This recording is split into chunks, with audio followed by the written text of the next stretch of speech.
बाइज़्ज़त साथी ज़िला सदर वसीम साहब, अमजद अब्बासी साहब, मोहतरम जनाब रिजवान अहमद साहब, मरगूब हुसन साहब, बिलाल साहब, मुस्तफ़ीज़ साहब, एहकाम साहब, राव शोएब साहब, नौफल रोमानी साहब, महताब चौहान साहब, पवन राव अम्बेडकर साहब और उत्तराखंड के मजलिस के सदर जनाब नैयर काज़मी साहब, मेरे गयूर नौजवानों, बुजुर्गान कौम और मिल्लत, मेरी इज़्ज़तदार माँ और बहनों, सबसे पहले मैं आप तमाम का शुक्रिया अदा करता हूँ कि आपने अपना कीमती वक्त निकाल कर आज के इस जलसे में शिरकत की और यकीनन आप तमाम का यहाँ पर हज़ारों की तादाद में जमा होना इस बात का पैगाम देता है कि इंशाअल्लाह ताला आप तमाम मजलिस इत्तेहादुल मुस्लिमीन की कामयाबी और कामरानी के लिए जो मेहनत और जुस्तजू कर रहे हैं, इंशाअल्लाह ताला आने वाले विधानसभा असम्बली के इंतखाबात में ज़रूर मजलिस इत्तेहादुल मुस्लिमीन के तमाम उम्मीदवारों को आप अपनी दुआओं से, अपनी सरपरस्ती से और अपनी वोट से कामयाब और कामरान करेंगे। मेरे अजीज दोस्तों और बुजुर्गों, ये मेरी खुशकिस्मती है कि मैं दोबारा अल्लाह सुब्हानहू व तआला ने मुझे इस तारीखी सरजमीन पर आने का मौका दिया और अल्लाह ने मुझे ये एजाज़ बख्शा कि मैं एक ऐसी गयूर सरजमीन पर बसने वाले गयूर अवाम से कुछ अपनी दिल की बात उनके सामने रख सकूं। यकीनन ये तारीखी जगह है जहां से हमारे उलमाए कराम ने अंग्रेज़ों के खिलाफ ना सिर्फ जिहाद का फतवा दिया बल्कि इस मुल्क को 200 साल की अंग्रेज़ों की गुलामी से अगर छुड़ाने का किसी ने काम किया तो इसी सरजमीन पर बसने वाले वो मोअज़्ज़िज़ उलमाए कराम थे जिन्होंने इस मुल्क को अंग्रेज़ों की गुलामी से आज़ाद कराने के लिए एक बहुत बड़ा अहम रोल अदा किया। मैं अल्लाह से दुआ करता हूँ कि अल्लाह सुब्हानहू व तआला हमारे उन तमाम जय्यद उलमाए कराम को, उन मरूमीन को अल्लाह उनकी मग़फ़रत करे, अल्लाह उनकी ख़बर को कुशादा फरमा दे, अल्लाह उनके दर्जात को बुलंद फरमाए और अल्लाह सुब्हानहू व तआला हम तमाम को उनका नेक नेमुल बदल बनाए, क्योंकि आज हमारा वतन अजीज़ फ़िरक़ा परस्ती की लहर में डूबा हुआ है। आज हमारा वतन अजीज़ नफ़रतों की फ़िज़ाओं में डूबा हुआ है।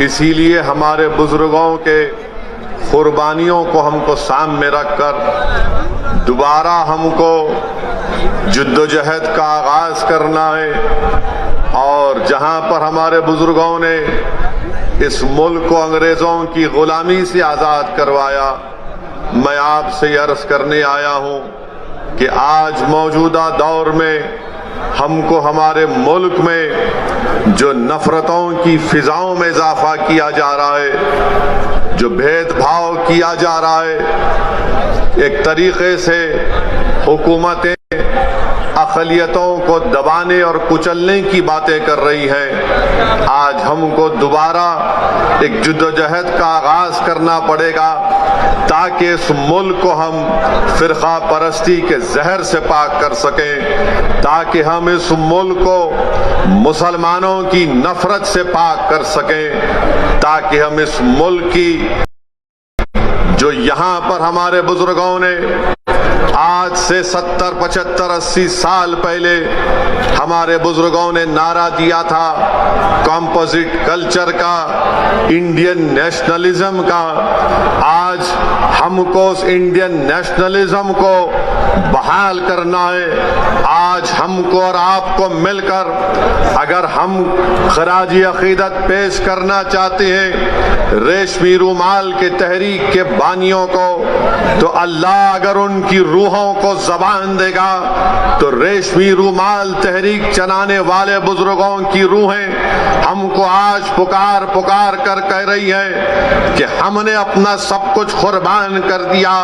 हमने माल्टा की जेलों में मुश्किलात और मसाइब और मुश्किलात का तूफान का सामना किया। आज वो हमसे पुकार रही है कि जो ताकतें आज इस मुल्क को इंडियन नेशनलिज्म के बजाय हिंदू नेशनलिज्म में डुबोना चाहती है, हमको इंडियन नेशनलिज्म को कामयाब करना है। हमको कॉम्पोजिट कल्चर को बरकरार रखना है, क्योंकि यही हमारे बुजुर्गों ने पाकिस्तान की बनाने की मुखालिफत इंडियन नेशनलिज्म पर की थी, कॉम्पोजिट कल्चर पर की थी। मेरे अजीज दोस्तों और बुजुर्गों, मेरी आपसे एक ही गुजारिश है कि हमको इंडियन नेशनलिज्म को कामयाब करना है। नरेंद्र मोदी हिंदू नेशनलिज्म की बात करते हैं, हम इंडियन नेशनलिज्म की बात करते हैं। यहाँ पर मौजूद जो मोदी के चाहने वाले मीडिया के चमचे हैं, वो जरूर हमसे सवाल करेंगे कि असदुद्दीन ओवैसी, तुम ये बताओ कि मोदी ने कहाँ कहा था हिंदू नेशनलिज्म की बात। तो मैं उन मीडिया के, उन मोदी के भक्तों से कहना चाह रहा हूं कि आप नरेंद्र मोदी के राइटर्स का इंटरव्यू पढ़ लीजिए उठाकर, जहां पर नरेंद्र मोदी ने इस तरह की बात की थी। हम इंडियन नेशनलिज्म की बात कर रहे हैं, हम इस्लामिक या मुस्लिम नेशनलिज्म की ना कभी बात किए ना कभी करेंगे इंशाअल्लाह ताला। हम कॉम्पोजिट कल्चर की कामयाबी के लिए हमारे बुजुर्गों ने काम किया। यह और बात है कि कांग्रेस पार्टी हो, समाजवादी हो, बहुजन समाज पार्टी हो या पुरानी लोकदल हो, इन्होंने इंडियन नेशनलिज्म को खत्म करने की बात की।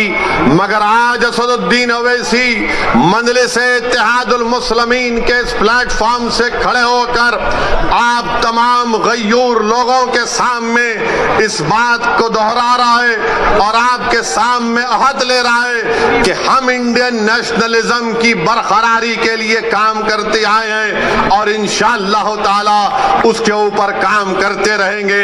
मेरी आपसे एक ही गुजारिश है कि आप मजलिस-ए-इत्तेहादुल मुस्लिमीन का साथ दीजिए।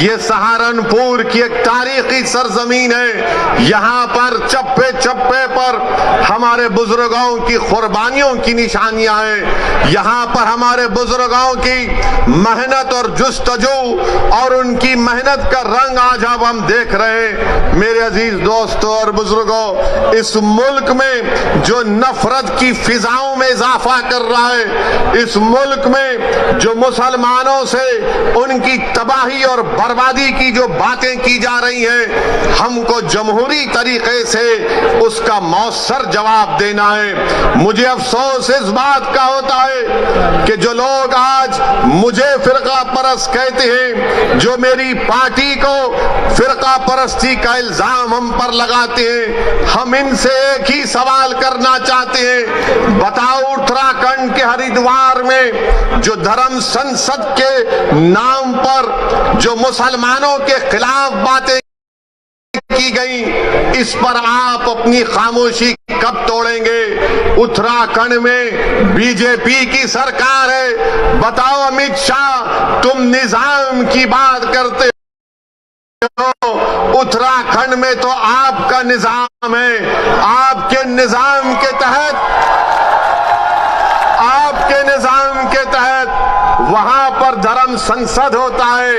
पूरी बीजेपी की सरपरस्ती में उत्तराखंड हरिद्वार में धर्म संसद होता है।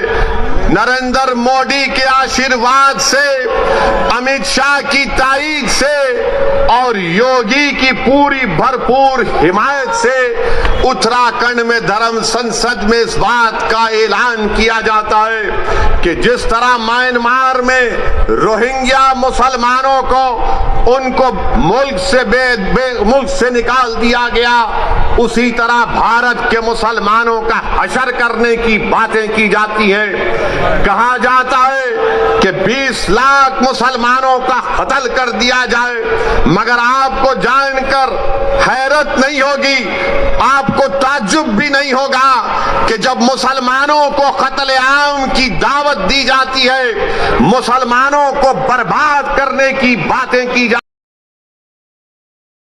हैं, तो किसी एक को भी उत्तराखंड की हुकूमत ऐसी बुज़दिल और मुखन्निस हुकूमत है कि इन धर्म संसद में इस तरह की नफरत की बातें करने वालों के खिलाफ एक को भी गिरफ्तार नहीं किया जाता। और जो जहर उगल रहे थे वो उल्टा पुलिस के पास जाकर कुरान करीम अल्लाह के कलाम के ताल्लुक से एफआईआर दर्ज करते हैं और इंस्पेक्टर साहब के सामने हंसते हुए मुस्कुराते हुए बात कर रहे हैं। ये भारत है जिसको आपको समझना है। ये वो भारत नहीं है जिसको हमारे बुजुर्गों ने अंग्रेजों से आजाद करवाया था। ये जो मौजूदा भारत है ये वो भारत नहीं है जिसको सन 57 की जंग आजादी में हमारे बुजुर्गों ने अपने खून से सरजमीन को लाल किया था। अगर हमने इस मुल्क को आजाद किया, इसमें बढ़ चढ़कर हिस्सा लिया, हमने काला पानी की सजा काटी, हमने सावरकर की तरह अंग्रेजों से अपनी जान की भीख नहीं मांगी, तो आज हमारे वतन में हमको धमकियां दी जाती हैं कि तुम्हारा कत्लेआम किया जाएगा, तुमको रोहिंग्या मुसलमानों की तरह तुम्हारा हाल कर दिया जाएगा। अरे कौन सी जमहूरियत की तुम बात कर रहे हो? कौन से संविधान की मोहब्बत में तुम काम कर रहे हो कि एक को भी गिरफ्तार नहीं करते, एक को भी गिरफ्तार नहीं करते? बताओ नरेंद्र मोदी, बताओ अमित शाह, बताओ उत्तराखंड की बीजेपी की सरकार, आज तुम्हारी नाक के नीचे खड़े होकर भारत की सबसे बड़ी अक़लियत मुसलमानों से इस तरह की धमकियां दी जा रही हैं और कोई हुकूमत कोई बात नहीं करती। सबसे पहले अगर उत्तराखंड में किसी ने इन जालिमों के खिलाफ अगर कंप्लेन दी तो उसका नाम नैयर काज़मी मजलिस इत्तेहादुल मुस्लिमीन के सदर थे। उन्होंने जाकर पुलिस स्टेशन में कंप्लेंट दर्ज कराई। अब नैयर काज़मी मुझसे कह रहे थे कि उत्तराखंड में जगह जगह पर उसके खिलाफ एहतजाज हो रहा है, तो उत्तराखंड की बीजेपी की सरकार नैयर काज़मी के पास अपने लोगों को भिजाकर कहती है कि नैयर काज़मी, अगर तुम एहतजाज को बंद नहीं करोगे तो हम तुमको जेल में डाल देंगे। मैं उत्तराखंड की सरकार से कहना चाह रहा हूं, जेल में डालना है डाल दो, मगर याद रखो तुम हक की आवाज को दबा नहीं सकोगे। अगर आज नैयर काज़मी ने कंप्लेन दी तो भारत के संविधान को बचाने के लिए कंप्लेन दी। अगर आज मजलिस आवाज उठा रही है उत्तराखंड के धर्म संसद में जो जहर अफशानी की गई इसलिए कि भारत को बचाना है, ये भारत जो हमारा देश है, हमारा वतन अजीज है, इस भारत का कोई मजहब नहीं है। ये भारत ना हिंदुओं का है, ना मुसलमानों का है, ना ईसाइयों का है, ना सिखों का है। ये भारत किसी का भी नहीं है, ये भारत सबका है, चाहे वो खुदा को मानता हो या ना मानता हो। ये भारत की खूबसूरती है। बीजेपी इसको सिर्फ एक मजहब से जोड़कर ये बताना चाहती है कि ये मुल्क सिर्फ एक मजहब का है या एक आरएसएस की आइडियोलॉजी के मानने वालों का है। आरएसएस वालों, तुम क्या एक एक मिसाल पेश कर सकते हो कि मुल्क की जंग आजादी में तुम्हारे कौन से लोगों ने अंग्रेजों के खिलाफ आजादी में हिस्सा लिया? क्या तुम्हारे किसी एक लीडर का तुम नाम बता दो? अरे तुम तो अंग्रेजों से मिले हुए थे। तुम्हारे उस वक्त के सर संचालक ने कहा था, तुम्हारे उस वक्त के सर संचालक ने कहा था कि आजादी की लड़ाई में हिस्सा मत लो। नाम लो मैं उनका। मेरे अजीज दोस्तों और बुजुर्गों, आज आरएसएस भारत के मुसलमानों को देशभक्ति सिखा रही है। जब जरूरत थी अंग्रेजों के खिलाफ लड़ने की तो आप तो खामोश बैठे हुए थे। जब जरूरत थी जेल को जाने की तो आप अपने घर में बैठे हुए थे। अरे हमने हर मैदान में इस मुल्क को अंग्रेजों की गुलामी से आजाद करवाया। नरेंद्र मोदी की जबान से आप कभी नहीं सुनेंगे कि आरएसएस ने इस मुल्क की आजादी के लिए अपना खून या पसीना बहाया। नरेंद्र मोदी बात करेंगे औरंगजेब की, नरेंद्र मोदी बात करेंगे शिवाजी की। नरेंद्र मोदी कभी बात करो सन 57 की जंग आजादी में। बताओ ये लोग आज जो नफरत फैला रहे हैं इनका क्या रोल रहा? इनका कोई रोल नहीं रहा। बात करते हैं तो जिना की बात करते हैं। अरे इसी सरजमीन से हमने टू नेशन थियरी को रिजेक्ट किया, मुस्तरद किया। हमने इंडियन नेशनलिज्म और कॉम्पोजिट कल्चर की बात की थी। अगर आज हम यहां पर सहारनपुर में है, देवबंद में है, गंगोह में है तो वह जिना के पैगाम को ठुकराने की सबसे बड़ी जीती जागती मिसाल है। मगर इनको सिर्फ जिना याद आता है। समाजवादी को भी आजकल जिन्ना याद आ रहे हैं। अखिलेश को भी जिन्ना जबान पर चढ़ गया। बीजेपी के तो दिल दिमाग पे चढ़ता ही रहता है। मेरे अजीज दोस्तों और बुजुर्गों, एक और धर्म संसद हुआ छत्तीसगढ़ में। कांग्रेस ने कहा जब बीजेपी कर सकती है तो हम क्यों पीछे हटे? कांग्रेस की सरकार छत्तीसगढ़ में, वहां पर धर्म संसद होता है और उस छत्तीसगढ़ रायपुर के धर्म संसद में कांग्रेस का कैबिनेट रैंक का मंत्री बैठा हुआ है। बीजेपी के बड़े बड़े नेता बैठे हुए हैं और उसमें से एक महाशय ने महात्मा गांधी को गाली दे दी, गोडसे की तारीफ कर दी और साथ में मुसलमानों के खिलाफ जहर बका। उसी धर्म संसद में यह भी कहा गया, अगर मैं कहूं आपके सामने तो यकीनन मुझे कहना पड़ेगा क्योंकि रिकॉर्ड है। रिकॉर्ड में उस रायपुर के धर्म संसद में क्या कहा गया, उसमें एक मोहतरमा भी थी। उनको मिसेस नहीं बोल सकते, उनको मोहतरमा कहना पड़ेगा। मैडम ने कहा, जोर नहीं दे रहे यार। मैडम ने कहा कि मैडम ने कहा कि धर्म संसद इसीलिए हम कर रहे हैं क्योंकि बच्चियां 18 साल की उम्र में दूसरी जात के लोगों के साथ भाग जाती हैं। मैडम आपको कैसे मालूम भाग जाती है?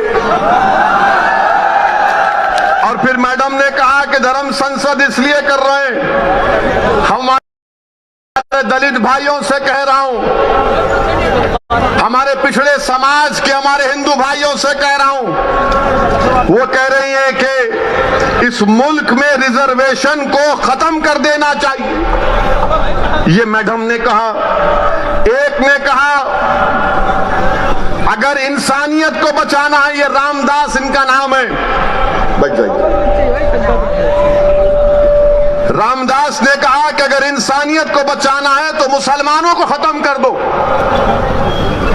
अगर वो बात असदुद्दीन ओवैसी आज उसका 5% भी कहता तो जितने मंच पर लोग बैठे 2 घंटे में पूरे थानेदार हमको लेके चले जाते, अपना दामाद बना लेते जेल में। रामदास कह रहे कि इंसानियत को बचाना है तो मुसलमानों को खत्म कर दो। और एक मोहतरम कह रहे कि हमको हिंदू राष्ट्र बनाना है। ये कांग्रेस की सरकार है,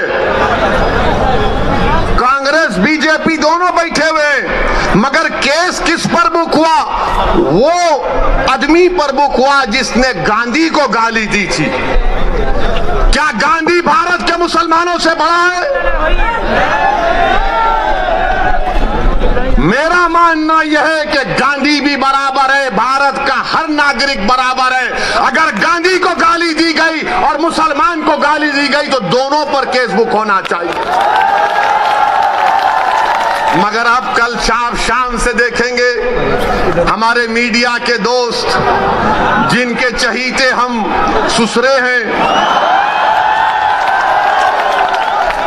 इनके पप्पा मोदी हैं, चलाएंगे ओवैसी ने गांधी को बोल दिया।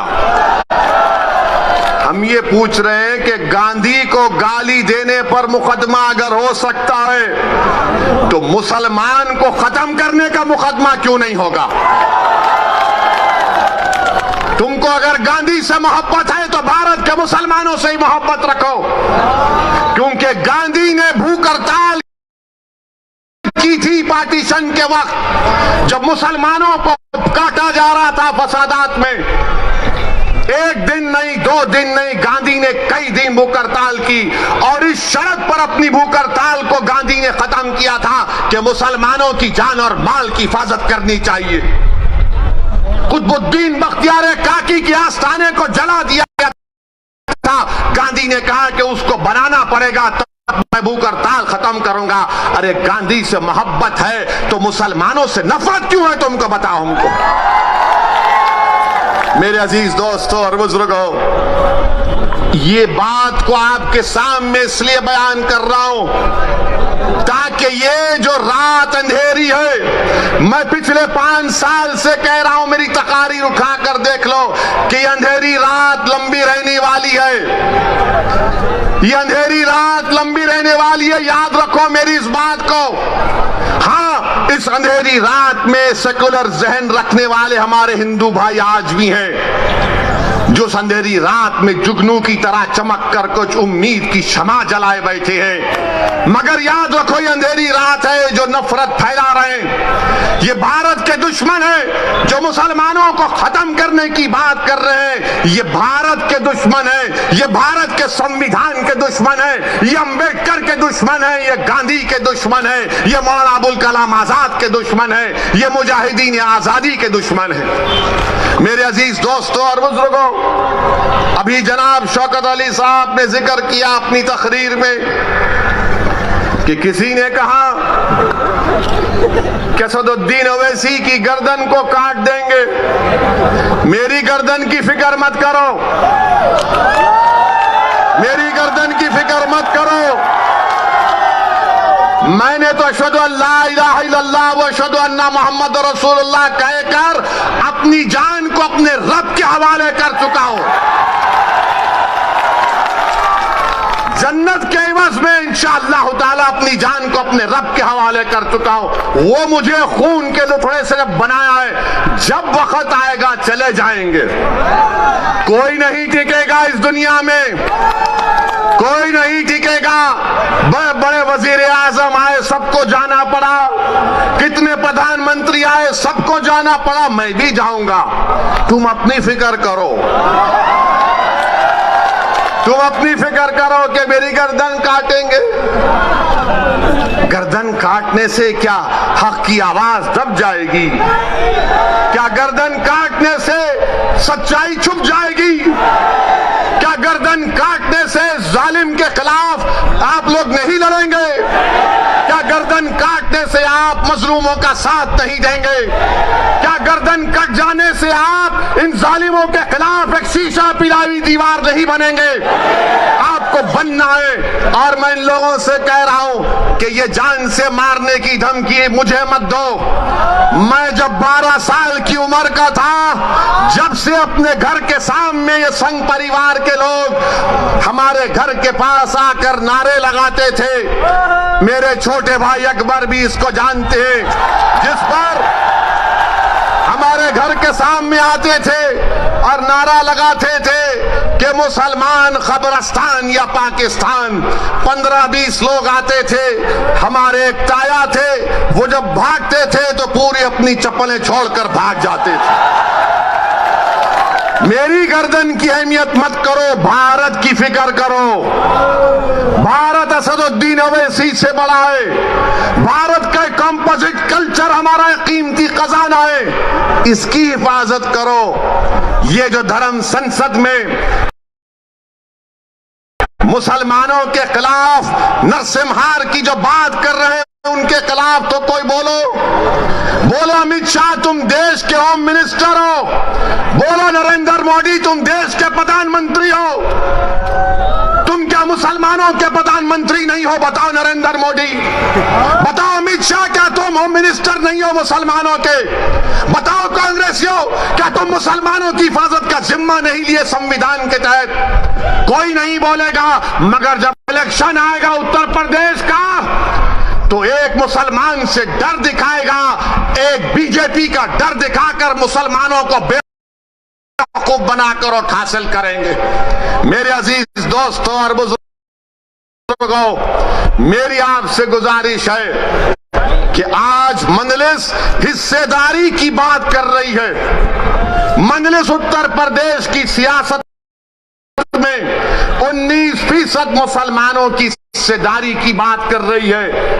अगर मैं हिस्सेदारी की बात कर रहा हूं तो Samajwadi party, BSP, Congress, BJP, RLD, सबके पेट में दर्द शुरू हो जाता है। क्यों दर्द शुरू होता है? वो नहीं चाहते कि मुसलमान बराबरी पर आ जाए, वो ये चाहते हैं कि मुसलमान दरी बिछाता रहे, दरी बिछाता रहे, दरी बिछाता रहे। वो ये चाहते हैं कि मुसलमान दरी बिछाता रहे, उसको बेशर्म किया जाए, मगर उसके मुकद्दर में दरी बिछाना है। मैं तुमसे कह रहा हूं कि दरी अब तुम नहीं बिछाओगे, तुम कुर्सी पर बैठोगे और राज भी करोगे इंशाअल्लाह ताला।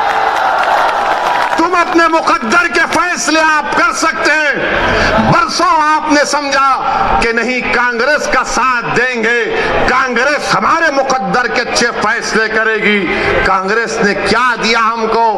शहादत बाबरी मस्जिद, हाशिमपुरा, मलियाना दिया, तो कभी हमने समाजवादी का साथ दिया। कहा कि मौलाना मुलायम है, मगर मौलाना तो नहीं निकले, अपने यादव परिवार को आगे बढ़ा दिया। तो कभी आपने कहा कि चलो इनके बेटे का साथ देते हैं, तो हमको क्या मिला? मुजफ्फरनगर मिला। फिर आपने बीएसपी का साथ दिया, कौन सा हिस्सा मिला आपको? कौन सा हिस्सा मिला आपको? सबसे ज्यादा जेल में आज उत्तर प्रदेश में अगर अंडर ट्रायल कोई है तो मुसलमान है 28%। सबसे ज्यादा कम ग्रेजुएट है तो मुसलमान है 2%। सबसे ज्यादा प्राइमरी स्कूल में कम पढ़ने वाले बच्चे हैं तो मुसलमान है। बताओ ये कब खत्म होगा? यही चीजें जब हम पढ़ते हैं तो मेरी जबान में तेजाबगी पैदा हो जाती है। मेरे अजीज दोस्तों और बुजुर्गों, याद रखो मेरी इस बात को, कामयाबी लिखना ये अल्लाह का काम है, तुम्हारे हाथ में नहीं है। अल्लाह अगर कामयाब करना चाहा तो अल्लाह आपके दिलों में मोहब्बत को डालेगा। मगर मेरी इस बात को याद रख लो, अगर नाइंसाफी का आप खात्मा करना चाहते हैं, मैं सहारनपुर की इस मुबारक और तारीखी सरजमीन में खड़े होकर आपसे हाथ जोड़कर अपील कर रहा हूं कि तुमने 60 साल कांग्रेस का, आरएलडी का, समाजवादी का, बीएसपी का साथ दिया। एक मर्तबा अपनी क़यादत को बनाओ, अपनी पार्टी को मजबूत करो, अपनी नेता को बनाओ जो तुम्हारे इशारे पर उठेगा, जिसकी दिलों में तुम्हारी मोहब्बत होगी, जिसकी जबान पर सपा, बीएसपी, कांग्रेस का डर नहीं होगा, उसकी जबान पर तुम्हारे इंसाफ के मुतालबे रहेंगे। वो तब होगा जब आप अपने वोट से मजलिस के उम्मीदवारों को कामयाब करेंगे और लखनऊ में उत्तर प्रदेश की विधानसभा को भिजाएंगे। लोग उठकर कहेंगे मेरे आज के इस भाषण के बाद कि ओवैसी जज्बाती तकरीर तो करता है, मगर अगर मजलिस के 8-10 एमएलए विधायक जीत जाते हैं तो क्या होता है। 400 की विधानसभा में मुझे किसी ने कहा था, किसी एक सेकुलर पार्टी के एक शख्स ने पार्लियामेंट में मुझसे कहा था, अरे ओवैसी तुम उत्तर प्रदेश को जाते हो, गरम भाषण देते हो, मगर अगर तुम्हारे विधायक जीत जाएंगे तो क्या होगा। मैंने कहा सर अभी पार्लियामेंट में तकरीर है, आकर बैठिए। उस वक्त हमने कहा आइए बैठिए। बोले क्या बोलोगे? मतलब 4-5 मिनट हम बोलते हैं, बैठकर देखिए मजा आएगा। हमारा अल्लाह ने हमको बोलने की सलाहियत दी और फिर उसके बाद हम जब बाहर निकले हमने कहा बताओ कैसा लगा?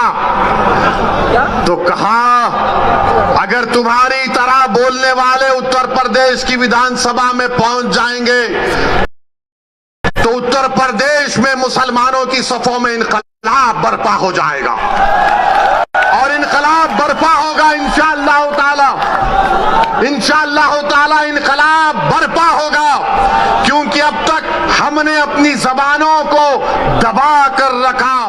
अब तक हमने अपने दिलों में जो हमारी ख्वाहिशात थी, जो उमंगें थी, जो ख्वाबें थी, उनको दबा कर रखा। मेरे गय्योर नौजवानों, मेरे इज्जतदार कौम और मिल्लत के बुजुर्गों, उलमाए दीन से मैं आपसे गुजारिश कर रहा हूं कि इन ख्वाबों को पूरा उसी वक्त किया जा सकता है जब हम अपनी पार्टी के सियासी नुमाइंदों को कामयाब करेंगे।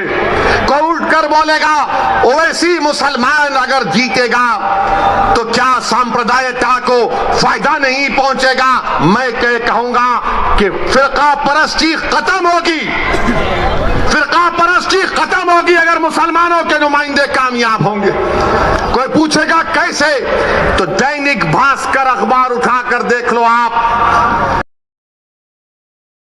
दैनिक भास्कर अखबार ने लिखा कि उत्तर प्रदेश में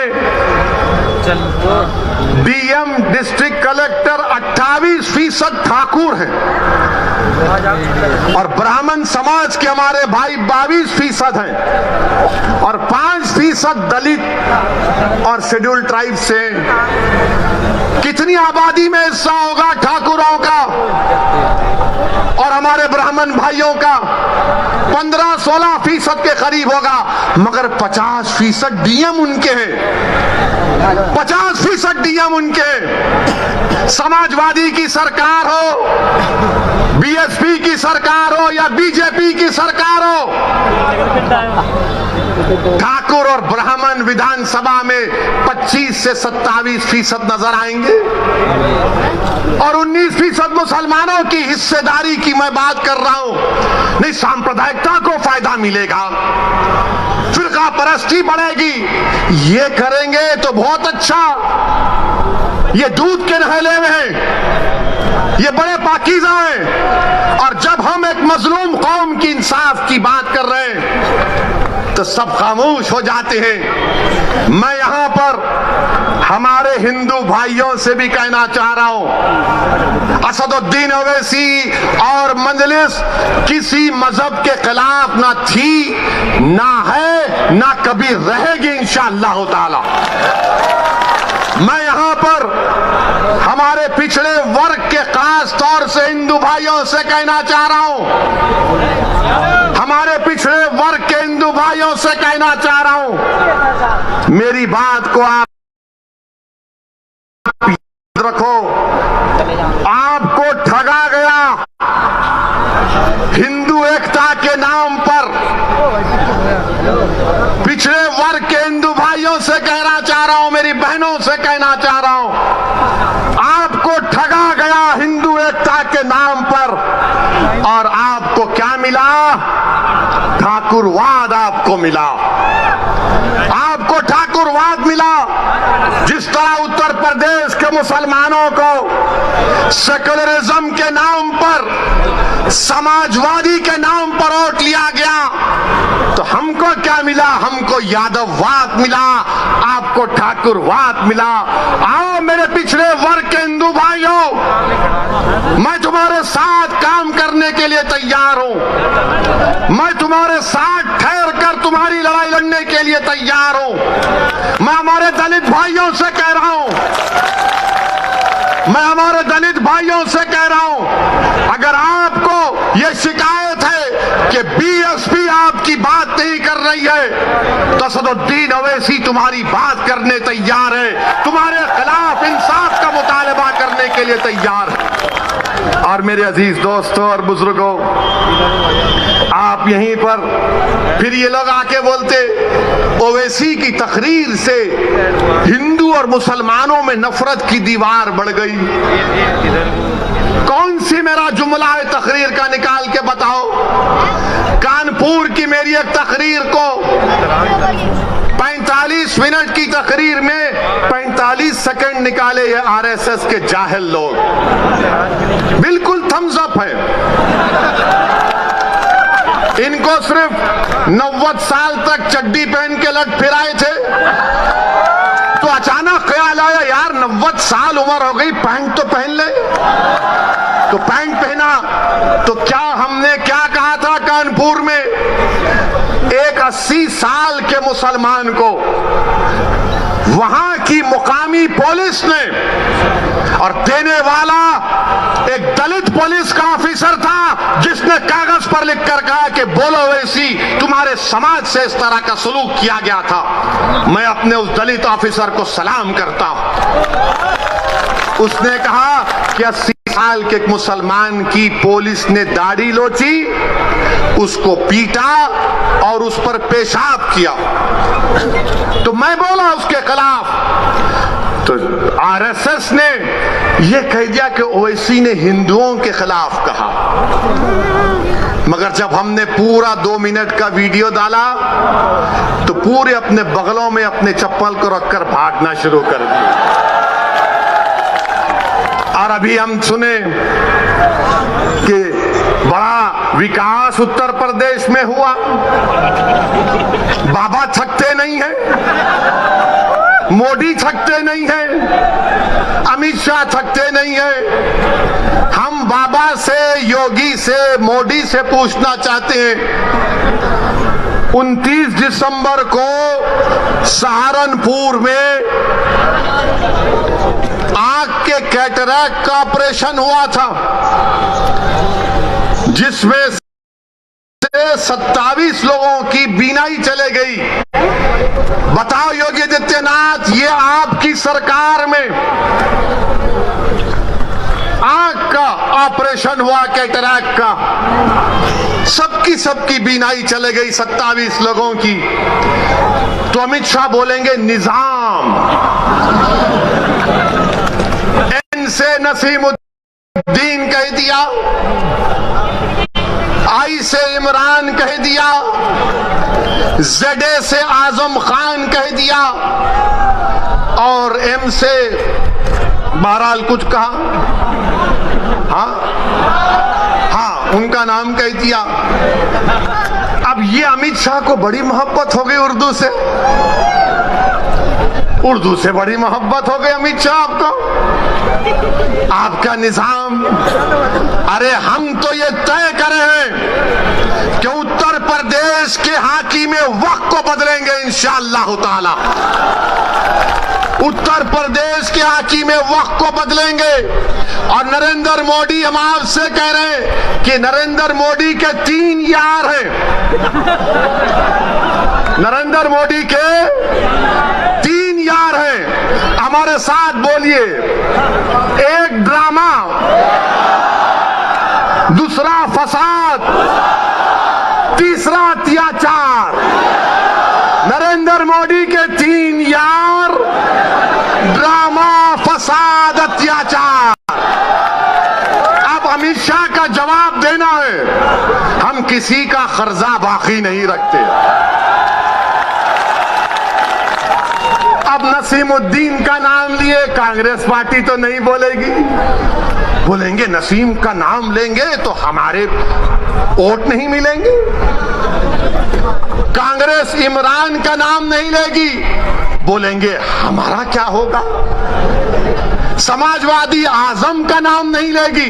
मगर हम योगी और अमित शाह से कहना चाह रहे हैं, उत्तर प्रदेश में अगर योगी राज है,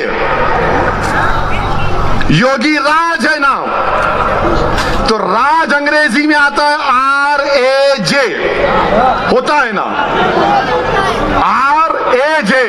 तो R से क्या आता है? रिश्वत। A से क्या आता है? अपराध या फिर आतंक। और J से क्या आता है? जातिवाद। अमित शाह आपका कर्जा अदा हो गया। योगी राज में R से रिश्वत, A से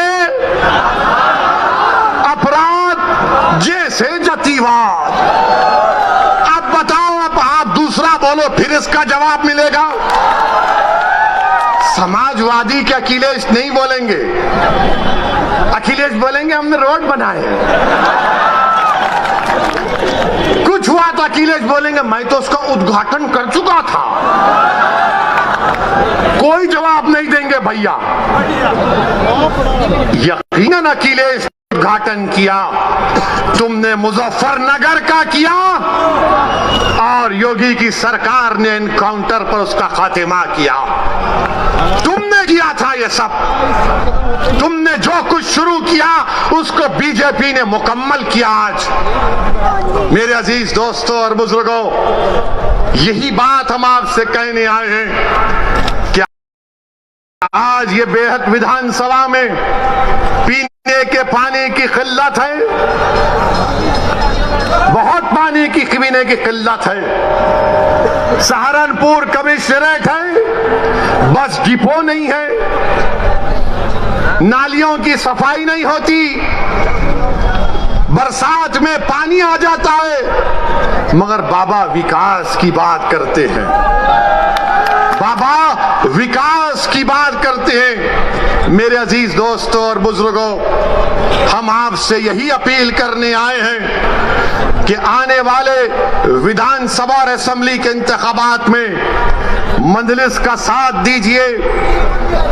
मैंने ये फैसला किया और फिर कह रहा हूं, हमने ये कहा कि हम कांग्रेस और बीजेपी को छोड़कर किसी से भी अलायंस करने के लिए तैयार हैं। तो सुनिए, तो एबीपी के चैनल पर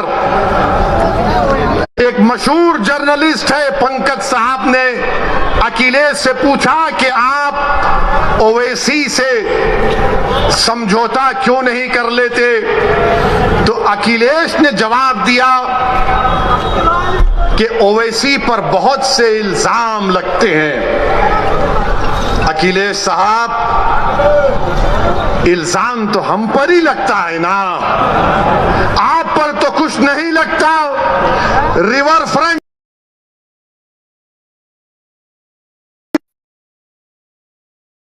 इल्जाम नहीं। लखनऊ से कानपुर रोड आप बनाए, आप पर कोई इल्जाम नहीं। आपने सब कुछ किया, आपके 10-10 उंगलियां घी में थी, मगर आजम पर इल्जाम लगा बकरी चोरी का और भैंस चोरी का। ये इल्जाम सिर्फ हम पर लगता है, ये 60 साल से हम पर इल्जाम लग रहा है। कभी आतंकवाद का, कभी फिरका परस्ती का, कभी पुलिस को मारने का, तो कभी किसी और इल्जाम का। अखिलेश यादव साहब, इल्जाम तो भारत के मुसलमानों के मुकद्दर का हिस्सा बन चुका है। अब हम इल्जामात की फिक्र नहीं करेंगे। सुन लो अखिलेश यादव, मुझे तुमसे कोई सर्टिफिकेट की जरूरत नहीं है। मैं इस जनता के दरमियान में जाकर अपनी दिल की बात करूंगा और इनके दिल को जीतूंगा और इनके वोट का मुतालबा करूंगा। तुम क्या दोगे? तुम 11% यादव हो, हम 19% मुसलमान हैं। अगर तुम मुख्यमंत्री बने और जनाब मुलायम सिंह बने तो मुसलमानों के वोट की खैरात से बने। तुम याद रखो इस बात। हम पर इल्जाम, अरे हमारे पे कुछ इल्जाम लगा, हमारी तारीख गवाह है, हमारी नबी की सीरत की किताबें पुकार पुकार कर कह रही हैं कि जिस पर इल्जाम लगता है अल्लाह उसको कामयाब करता और करेगा इंशाअल्लाह ताला। इल्जाम है, कोई बात नहीं है, मगर याद रखो, चुनाव के बाद बच्चों की तरह नहीं रोना। चुनाव के बाद बच्चों की तरह सिसक सिसक कर नहीं रोना। हम तो रोते हैं अपने रब के सामने हाथ उठाकर। हम इन जालिमों के सामने अपनी बेबसी का इजहार नहीं करते, हम रब्बे कायनात के सामने अपनी बेबसी का इजहार करते हैं, क्योंकि वो गफूर रहीम है, वो सत्तार है, वो गफ्फार है, वो लतीफ है और अल्लाह हमको कामयाब और कामरान करेगा।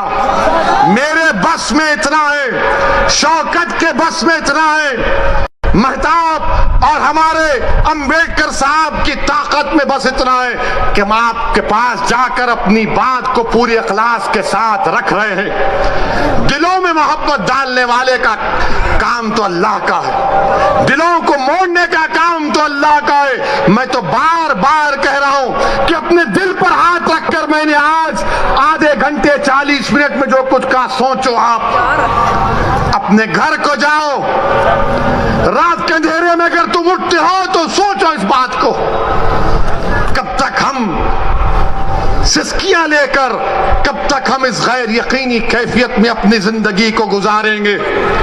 भारत की जमहूरियत, अंबेडकर का बना हुआ संविधान हमको इस बात की इजाजत देता है कि हम सियासत में अपने नेता को अपनी हिस्सेदारी की बात करें, हिस्सेदारी के हिस्सा लें और अपनी क़यादत को, सियासी लीडरशिप को बनाएं। इससे भारत मजबूत होगा, इससे भारत का संविधान मजबूत होगा। यही चंद गुजारिशात मैं आज तक कहने के लिए आया हूं। आपसे सिर्फ गुजारिश करूंगा कि अगर आप मेरी जबान में इन आने वाले बच्चों से ना कह दे जो कल बूढ़े हो जाएंगे कि तुमको तुम्हारा हिस्सा नहीं मिला।